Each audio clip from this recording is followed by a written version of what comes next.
ایک بندہ میکسیمم ہم نے جو دیکھے 3 4 5 چیزوں میں اسپیشلائز کر سکتا ہے، وہ بھی کوئی جینیس مائنڈڈ ہو.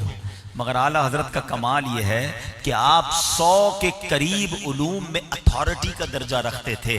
آپ ایسے تھے کہ جب قلم اٹھاتے تھے تو اس علم کی انتہا تک بات پہنچاتے تھے. علم کا دریا ہوا ہے موج زن تحریر میں، علم کا دریا ہوا ہے موج زن تحریر میں، جب قلم تو نے اٹھایا اے امام احمد رضا. لوگ حیران ہوتے تھے کس یونیورسٹی میں پڑھا ہے، کس ادارے میں پڑھا ہے، جس علم پر قلم اٹھاتے لوگ حیران ہو جاتے.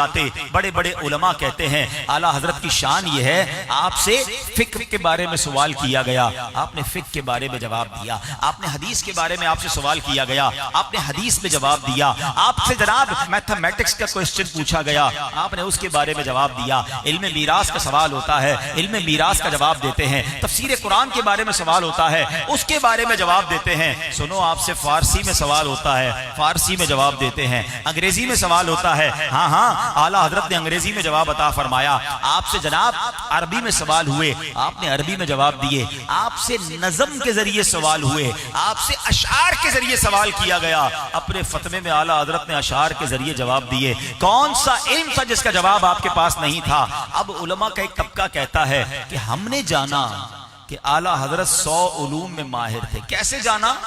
کہ جو پوچھا اس کا جواب دیا. تو یہ بھی تو ہو سکتا ہے قلب اعلیٰ حضرت میں اس سے زیادہ علوم موجود ہوں.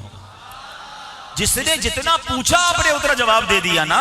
اور پوچھتے وہ اور عطا فرماتے، کیونکہ مصطفیٰ کریم کی خاص نگاہ عنایت بریلی کے تاجدار پہ تھی. ایسے ہی نہیں کہتے علماء کہ وادی رضا کی کوہ ہمالا رضا کا ہے، جس سمت دیکھیے وہ علاقہ رضا کا ہے. پچھلوں نے تو لکھا بہت کچھ علم دین کر، پچھلوں نے لکھا بہت کچھ علم دین پر، جو کچھ ہے اس صدی میں وہ تنہا رضا کا ہے. سکہ بٹھایا ایسا حیرت میں سب ہے قاسم، جس سمت بھی آیا احمد رضا ہمارا.